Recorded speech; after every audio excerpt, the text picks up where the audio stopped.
News. Put your hands together for your host,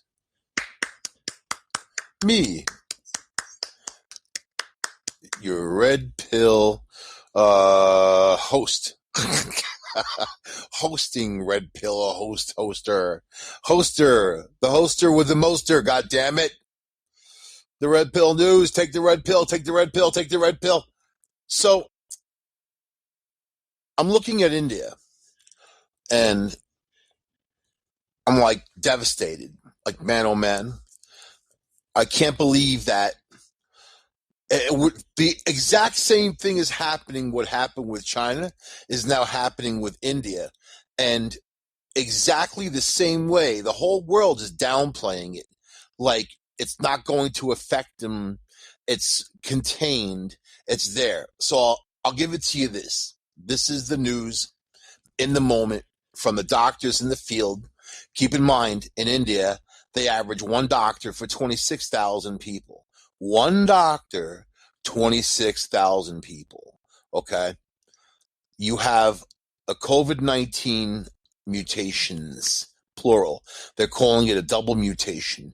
You have the African variant, which is very deadly, and then you have the English variant, which is very infectious. You bring that together, you have a very infectious, deadlier version of the original COVID-19. The original COVID-19 doesn't even exist anymore. The dominant variant here in the United States is the English variant. So I'm going to ask you guys a few questions because I know you're geniuses, man. How's this?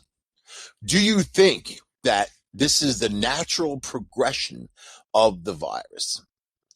That it's not restricted to an area, even though they named variants from certain places, but as I'm seeing these mutations grow, and there's a case in Boston that I refer to often of a guy who's been in the hospital, has had COVID for like 10 months now, since last year, way back, who is immune compromised. So he himself has had 20 mutations in his body of COVID-19. The virus, and then all these doctors say the same thing. That's not normal for a coronavirus. It's not normal for these things to mutate like that, maybe once or twice in the course of its lifetime. So you have the super infectious virus that's out there that is just getting into people's bodies, replicating in their cells.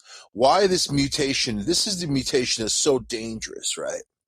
So you have deadlier, more infectious mutation, but the mutation is using antibodies as a Trojan horse getting past the healthy cells like the one in Brazil. So here you have your immune system, right? You get the vaccine. The vaccine boosts your immune system. They've actually said that if you get the one with the 2 doses, the first dose weakens your immune system for the month before you get the second dose. This is what the CDC has just said. This is what the World Health Organization says. As they're getting information daily, minute by minute, literally. You don't have 10 years of trials to go through, the vaccine and what it's going to do and what if it can help and, nothing. You just have the emergency use action on the vaccine, which is why we're able to use it, and I think that you might have a better chance of fighting the mutation with the vaccine than without the vaccine, but they're putting it in about, they think, and this is coming from the companies, that maybe 63% is the magic number of protection against these mutations, but they don't know. And it's important that if you don't know something, you don't give an answer. You can give what you think can happen, an idea, hypothesis or something, but not an answer. I can't give you an answer on something I don't know. If I don't know, I don't know. If you ask me something and I don't know, I'm going to say, I don't know. I know, no clue until I know. Until I research it and find out and see what's going on, then you might know something, right? Anyway, I feel like the psychic side of me a long time ago not even a long time ago, a few weeks back, you know, we were actually all on the air. Me, Joe Montaldo, you know, Dell, Laura Lee, everybody, Laura Lee. We were all on the air, and I felt like you were talking about this thing. I said I felt like this thing was coming. Like I felt a sweeping to the point where I even like started watching videos of like tsunamis and whatever, you know. That's like my entertainment on YouTube. I don't watch TV anymore. There's nothing on. Television has nothing for me.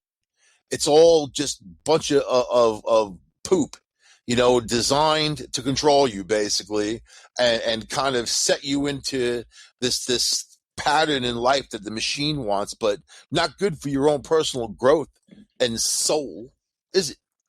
It's just somebody else's idea.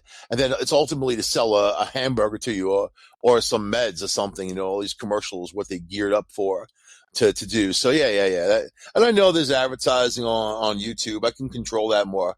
And you don't get bombarded with these drug ads and whatever. You see people's horrible skin conditions, or they got to hear about their, you know, Crohn's disease, stuff I don't want to hear about. I'm trying to eat a roast beef sandwich here. I want to hear about your Crohn's. You know, I hear about your irritable bowel syndrome. Yeah, I want to think about that while I'm trying to eat my hot fudge sundae. Not. How dare you invade my space with your gross tellings, you know? Or look at my skin condition. I like it when they're like, I took this pill that cleared up my skin, but then they got to pull up the picture of what their skin looked like before. I don't want to know. And I didn't ask for it either. It's just on the TV in my house. And there it is. It's the channel that does it. It's offensive, man. Anyway, that's the stuff that's going on these days. Why I can't watch television. So I watch like YouTube stuff, and there's a lot of cool stuff on YouTube.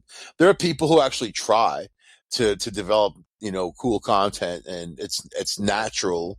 It's natural until it gets to a point where it's not natural, and it comes down to your attention. I mean, really, these television companies are going to the wayside if they're not they don't have any skin in the game, like a Netflix or something. Or an Amazon, you know, who has their own content and also plays other content. I'd rather deal with that. It's like I was going through my mom's bills and her cable bill, and she constantly said she wants to lower it down, and you know, told her that there's all kinds of ways of doing it, but really, if you want to have any decent channels on cable, they make you pay big bucks. She's paying $178 a month, right? Just so she could watch like the Oprah thing and a couple channels and Weather Channel and the local news channels, right? Which are supposedly free. But nothing's free in the world. If they say it's free, you can count on it not being free. Count on it costing more than you can even imagine. Because there's nothing that's free, right? Anyway. So the cable company charged, it was like $118 just for the Wi-Fi. I'm like, $118 a month for Wi-Fi. You know, how do you justify that? You know how they justify that? Because there's no caps for what they can't charge somebody. And they're going to charge what they want to charge. And you can just either pay it or don't have it. It's that simple. And you might make the argument that internet is an important thing for people, for education purposes, for the development of people, and also for communication options, you know. So if you want to say that it's okay, it's not okay. And then on top of that, to charge another 60-something bucks for those horrible cable channels. So I'll tell you, like with me, I do YouTube. I'm on Amazon, so, you know, I get free delivery. I joined for the free delivery, but they give you all kinds of free content on their Prime. I mean, you can watch movies, TV shows, whatever. I mean, series, whatever you want. I mean, all included. It's like 12 or 13 bucks a month. It's like some nominal fee. Netflix was only like 11 bucks a month or whatever, 12, same thing. And even if you put two of those together, and then you still have, there's other sources where you can get local channels. I mean, it's like, why pay all the money from these cable companies? And like the ones that I use, I get a Roku and I can watch that thing. I can hook it up to any TV, watch it anywhere. I take it on the road, put it on in the hotel, hook it up to the TV, whatever, man. And then those are my own personal, like all the stuff I have on there, where I subscribe to. I take with me. I'm not tied to a location. It's not just in my house. I have access to this account anywhere. So, but cable companies like used to be Time Warner, now Spectrum, they're not doing you a favor. They're losing the game. Now you have all these telephone companies installing 100 by 100 fiber optics in your home, which is way better than a Time Warner cable, or a Spectrum, I should say, can compete with, when it comes to upload download speeds, right? But fine, do it that way, and they're charging half the price, and you get the phone, and then you can watch. So you don't get cable channels, big deal. What do you get on cable? Whatever channels they decide to pull full of their crappy advertising. So you got to pay almost $200 a month and be bombarded with advertising. At least if you're going to pay access for that, they should cut out the ads and do you a favor. Oh, no, they have no control over that. Bullcrap. This whole machine is designed to stick its hand in your pocket and take every last penny that you have. They don't care about your personal life. They don't care if you need a new pair of shoes. They don't care if your kids need dental work or other. Only thing they care about is taking your money, and they will do it, and they don't care. Then they'll disconnect you if you don't pay. You're a little bit late. They'll shut that thing right down. Used to be they had to send someone out to your house to do that. Now they just go bloop, hit a button. Then to reconnect, you got to pay the big fee, and it takes them 9 days. We'll reconnect you, but it'll take 9 days. Well, you just shut me off in one button. Shut up if you want your connection. But now they're losing power because people are doing other stuff. I also have my own hotspot where I pay $49 a month for 20 gigabytes of high speed, and then it throttles down 1 gigabyte or 1G lower, which is fine because I'm able to do video conferencing and whatever. I'm able to watch movies and do whatever. So $49 a month, basically unlimited internet, right? And anywhere I can go 80 miles an hour down the road and have my laptop running and do that, whatever, it doesn't matter. So that's the new thing. And it uses utility towers. So it connects to any tower around. Works in 130 countries. How's that? And it's my own personal private a VPN, a virtual private network. And I can, if I want to dial into the server in New York, I can appear that I'm in New York. I could be in Bangladesh, anywhere in the world. So it gives you layers and layers and layers of protection. That a hotel doesn't give you, certainly other places on the road. If you think that when you pipe into a Wi-Fi that it's private, you're nuts. They can see right into your system, and then see what you're viewing. So especially if they can run a keylogger on you. But whatever, we don't have time to talk about that. We were talking about India, and I felt that feeling. I'm watching them burn these bodies on TV, piles and piles and piles of them. And I know that, you're not supposed to breathe that smoke. And I mean, I said over a year ago, who's to say that people can't get COVID from smoke? Then back in January, the CDC said that people who smoke cigarettes could easily give somebody else the virus, as the virus could ride from their mouth, their infectious mouth, on the smoke into your mouth, up in your nostrils, right? Wow. Pretty intense thing to fighting something like this. And obviously it's made its foothold. And then in India, if you're a virus, that's the place you want to be. You want to be in a place that's dirty, that's dense, that, you know, people live multiple in a house, in an apartment, a room. You know, there's just so many issues with the population problem there. You know, so just dense, thick populations. Then COVID hit, and it changed all of their industry around. You know, because obviously their economy shut down, part of it. So there was mass migrations within India of people moving from one place to the other for work, right? So they don't even know who's where or what's where or how many people are in there. They don't know who's dead, who's not dead. You know, they know they've got about 215,000 dead people. And, you know, yesterday, it was 417,000 new infections. The day before was 400,000. They're breaking their own record daily. Like wildfire, it is out of control. They are out of oxygen. People are suffocating. Young people, old people. It's not just affecting an elderly population or a pre-existing population. So this is a situation that is going to get much worse.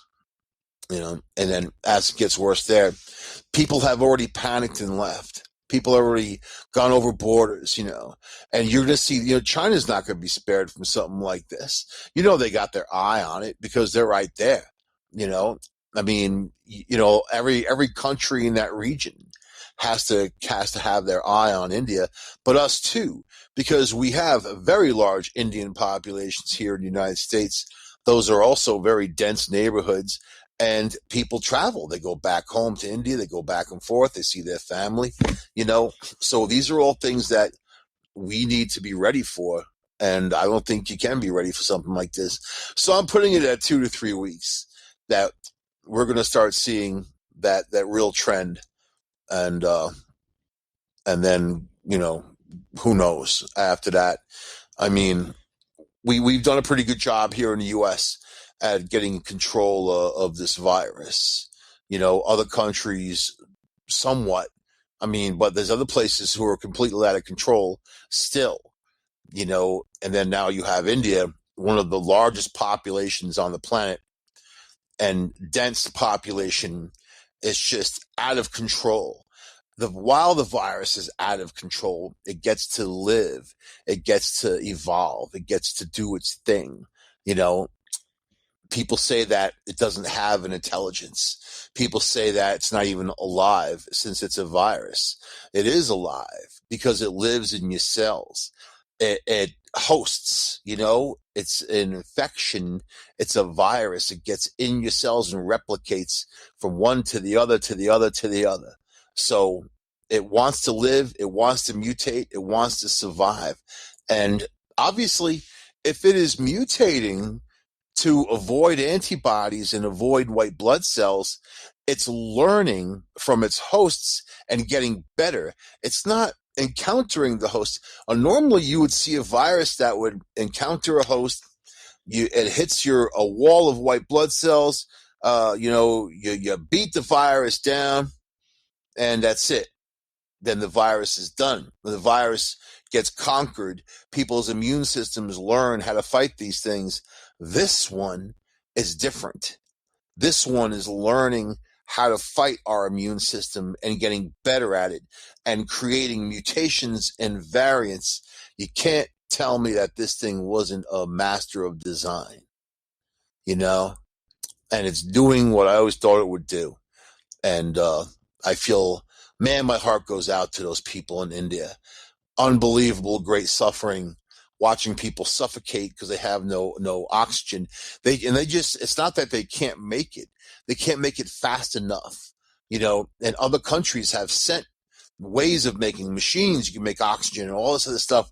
They just need to fill the bottles and get them out to these different areas, you know. So it was the leader of India, by the way, just a few weeks ago, who said they've beaten it, they're on top of it, they've gotten to herd immunity, all that stuff, you know, didn't even believe in it and whatever. Wow, really? Really? Who does that sound like? Ha, didn't believe in it, right? The disbelief. But wow. And then just a short time later, his entire country is about to fall because of the guy's own brass ignorance. That's all you can really say. Just brass ignorance. And it's unbelievable you have people that actually run countries that think like that. And this is a worldwide health crisis. For the people out there that think, no, I don't want to wear a mask, and it's interfering with my rights, and I have the right to not wear it. It's stupid. Really? Really? You have the right to make somebody else sick? Do you have the right to get sick from somebody else? I guess you do if you're going to be like that. But if you have it, you don't have the right to make somebody else sick. You don't have the right to harm another person. And when it's a public health crisis, it goes beyond your individual rights. It's something that you're trying to stop for the betterment of the people around you. But man, there's a lot of ignorance out there. A lot. So now in the U.S., you have areas like Florida who are completely opening up. You got that DeSantis down there. That guy's some piece of work. People on the right praising him. And when I listen to him talk, when I look at him, I just feel like he's just this horrible used car salesman, Not to hurt any used car salesman out there. People do need used cars. Let's just say snake oil salesman, or worst possible person. You know who he reminds me of? He's not fat like him, but he reminds me of him. This guy, Boss Hogg, on the Dukes of Hazzard, a television show here in the United States back in the day. Awesome TV show. Oh, Catherine Box legs, man. Beautiful, beautiful. Fast cars. People, rebel flag on the top. Nobody was offended.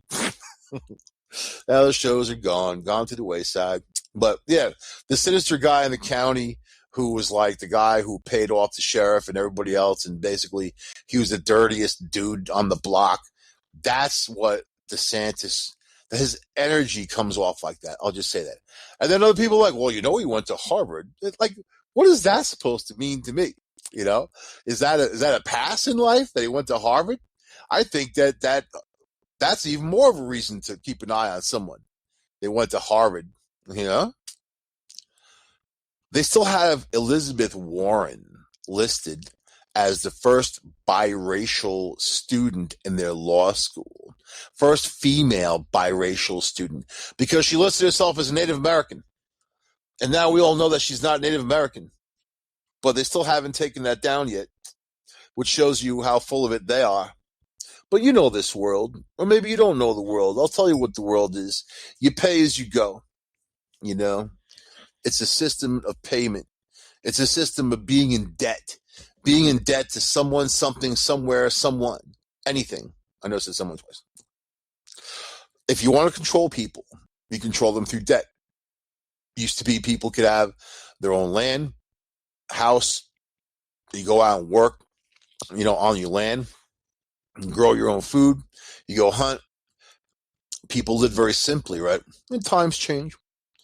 For some people still live like that in some places, but not for free. Now you pay property taxes. You pay all kinds of taxes. There's a tax for everything. At some point, sometimes 2 or 3 taxes involved in certain things, So I like to avoid paying taxes when I don't have to pay taxes. And I love the internet the first several years where you're able to buy stuff through eBay and you buy things around the way with, tax free. You're dealing with other states. They have different laws, like in New York.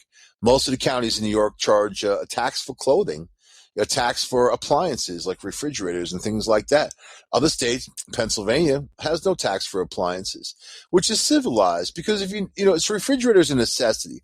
If you're talking about a luxury boat, sure, put taxes on it, But if you're talking about necessity, washer, dryer, dishwasher, necessity, that's something that shouldn't be taxed. And clothing is a necessity unless you live in a nudist camp, you know what I mean? But not everybody does, and not everybody can, and not everybody should, obviously. So it really comes down to what we allow the government to do to us. So like looking for a place to live, you realize apartments, no matter where, if you're looking for a 1-bedroom or 2-bedroom apartment, you're going to pay from $1,500 a month to $2,500 a month. A month, that's a lot of money. For if you're a single person, you have to make some pretty decent money to pay that, and have anything left over to live, right? Especially if you got a car payment or something like that. But it's a payment. It's another payment. It's another payment. Oh, why is the rent so high? Because property taxes are high, and whoever the landlord is has to pay those property taxes, and he has to offset it with, you and your payments for rent. So then you look at other states, like, get out of New York, because New York is very high, even upstate. Get out of New York, right? Look around. You'll be shocked to find that the rents are basically the same almost everywhere, which is interesting. It's almost like there's something out there that wants people to be together, that doesn't want single people out there to be happy. Almost like you get forced to live with somebody else to share the bills. It didn't used to be like that. You know what I mean? When I was, I don't know, in my early 20s, had a great apartment, even 19, 20, 600. The other place I moved upstate, I was paying $425, $425 for a 2-bedroom. Tons of space, man. Big duplex, unbelievable amount of space on the river, had beautiful views, mountains, all that. So, but the taxes, when they go up and they go up and they go up, and nobody ever puts a stop to it. Property taxes, they have no control, because these boards get together and they swing the gavel, and that's it. And it's only a handful of people voting, and it's pretty much what they want. And they have more money coming into their city, town, county, whatever the hell they have, and then that's your money. And they it's not much of an increase. We need it for this. We need it for that. Oh, we got to fix the roads. But then they don't fix the roads. I've been driving over the same potholes for the last 3 years, untouched. So that's the deal. You look for a cheaper place, there really isn't much, unless you buy a place. I mean, there are homes you could buy and pay a low mortgage, but still a debt. The bottom line is you're still paying. It's a debt. Your car loan, a debt. Anything you have to pay, and all these electric bill. So I got a friend not far from here. He went off the grid, got himself a little, like a mini house. There's mini houses that are on wheels, or like the trailers, and it's a nicer name for a trailer, a mini house. So he decided he's going to have his own electric, do the whole thing, and I was, I had just helped a friend to install a couple of, wind systems in, and also like solar paneling. So, and I was pretty well versed in, I did a lot of research, put it that way, in how to make electricity from things, and hot water too. So solar, hot water. And then he put these systems in, right? He disconnected off of his electrical grid, and then they got really flipped out that he did that, because they told him he wasn't allowed to do that, to be off the grid, that he wasn't allowed to, he had to be connected, and he had to pay his bill, even if he wasn't drawing an electric. There's a service fee for being connected, and he had to pay it. And then he said, I'm not doing it. They sent sheriff's deputy over there. And he said, county says you're not allowed to live off the grid. You have to have these services. You know what I mean? And this guy got the compost toilet. He did all that. So, and keep in mind, mini house on wheels. It's a trailer. You can pull it away with a truck. Boom, it's gone. So they were mad because he didn't have to pay taxes on his mini house, because it's on wheels. It's not on the foundation. He went by the own rules of New York State, especially in that county, of what to do. They started giving him all kinds of fines. They threatened to, take away the mini house or whatever.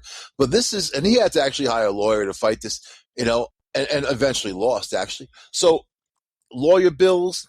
You're fighting this, fighting that. What's the allure?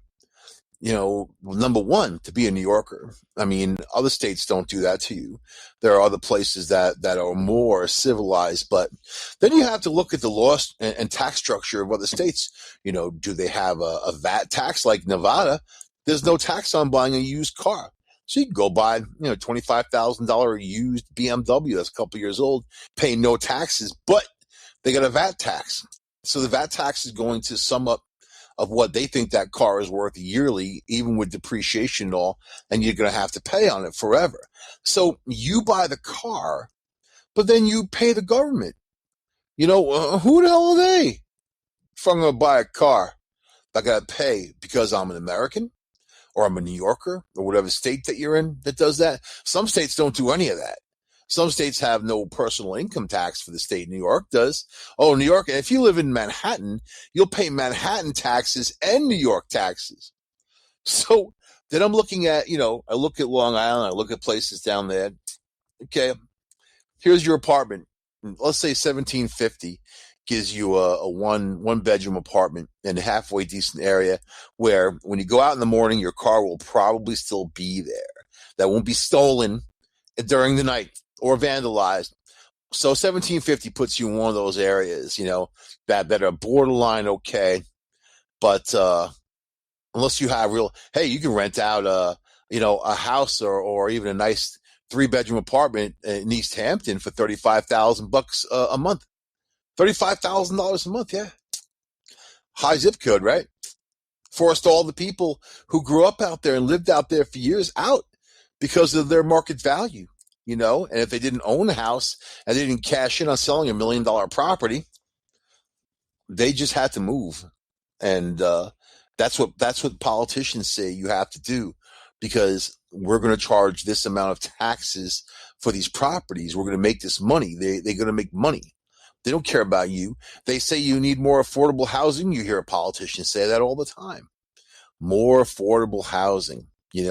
We need, they say it, but then they don't do it.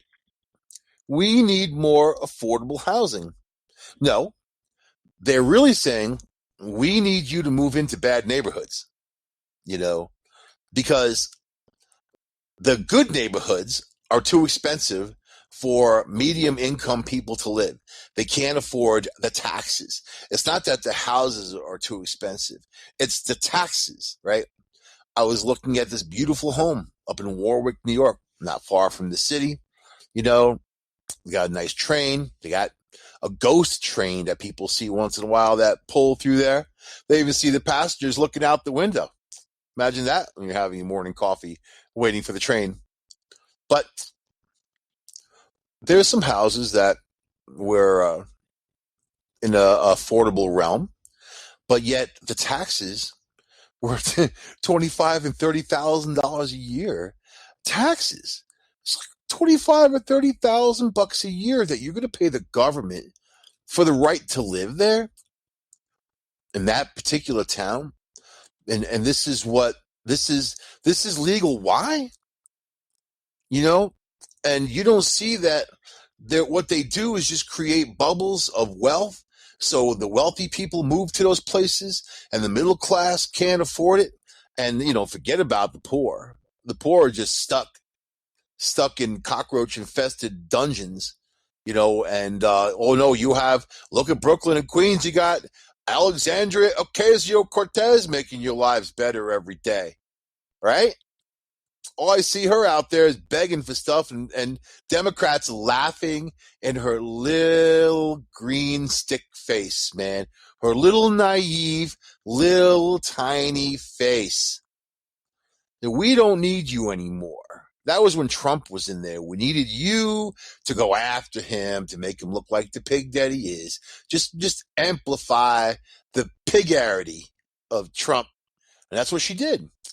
She went to the border looking all hot, dressed in white, crying for the children. I'm crying for the children who are suffering. In there, crying. Meanwhile, she was staring into a parking lot. She didn't even see any kids. The whole photo op was just her on the fence looking all sad, and I think she's kind of cute, but not when she cries. When girls cry, they're not cute.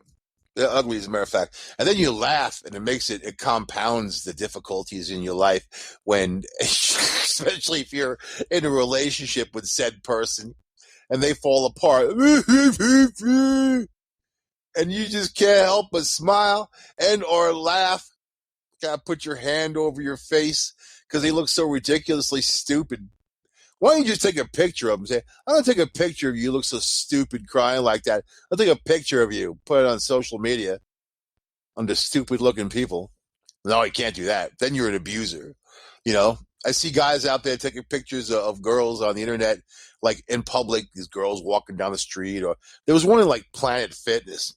I still don't know why people go to that place. I walked into the place. I must admit, this is a terrible thing to admit, but I'm all about being open on the show, man. I had a 2-year membership at Planet Fitness, and the only time I ever walked in was to cancel my membership. And when I walked in there, the place smelled so bad of just old sweat. Oh my God. They're trying to push bagels on people or whatever. Hey, man. Then they get all mad when, like, if girls were showing their boobs, or if a guy's like, how like guys will like lift weights and they let out a grunt, like their testicles just fell off. Like, gonna put my testes back on again. The grunt. Well, like, martial arts, like if I'm hitting the bag, I'm like, I make a noise. It's part of like the whole disorienting and timing. You disorient your opponent, but it's timing and whatever. And when you shout out, it gives you more strength. I get it. But other people don't want it. That's the problem. And, I use swords in my workout, and they do not allow that at Planet Fitness, I found out. And, who knew? Who knew, man? Who knew? But when I went in there, the guy was nice, all cute, buff dude behind the counter, like old muscled up dude, big $1 million smile. Guy should be in Hollywood with something like that going on. Not Planet Fitness, Ithaca, New York, old sweat dungeon. But he gets paid to sucker the fatness, like people like me, and say, "Oh, come on in with your jelly roll. Come on in and do that Tootsie Roll and get on the machine, and you too can share some sweat." But because of places like that, and because everybody's got a camera now, everybody has a camera in their pocket and a video recorder and access to the world. It's crazy to think like that. When I was 19, yeah, I know. When I was 19, 20, you didn't have cell phones, man. You didn't have the internet. It was very boring, as a matter of fact. You read a lot of books and put your tape, or, there were CDs, man. Not cross-dressers either. They were there too, but talking about compact discs. You put your compact disc in, and that was the new stuff. People were psyched. Before that, you had a cassette tape, and they get wobbly and they get weird. And if you don't know that you got to take a pen and wind that sucker up and make it a little bit taut to put it in your cassette player, otherwise it gets eaten or whatever. Yeah, there's trials and tribulations. Or the Nintendo games, when you have to physically blow the game, basically give it oral to play it, to blow the dust off the damn connections. This stuff that the younger generation will never even have a clue that other people had to go through. But I'm just saying that it was a era of not having to be in touch with everybody all the time, not being constantly under the gun with information, not being bombarded with all kinds of ads every which way. You're in your car, you play your music, whatever, you get home, you listen to your answering machine, you hear your messages, you call the people back that you want to call, whatever, That was life, man. Now it's much different. And because it's much different, I think people, they don't know where they are. The technology's grown so fast. I mean, like I said, you've got a camera, a video recorder, and a way of getting out to the world in your pocket. You can go live broadcast, and then people will watch. If it's interesting or if something crazy, people will watch it. So that's a lot of power to have. Then you get the guys out there who just can't control themselves. They see a good-looking girl. Back in the day, they would take a mental image, go home and relieve themselves thinking of that. Now they take a picture. They go home and look at their phone, hold their phone in one hand, and then boom, boom. So the girls call them creeps. You creep. Creep is now the new word for men. Creep. You're a creep. Look at Andrew Cuomo. Talk about pigology, man. I'm going to write a book about pigology. It's gonna have the likes of Donald Trump and Andrew Cuomo. They're both going to make my book of pigology, right? And look at these guys, especially Cuomo.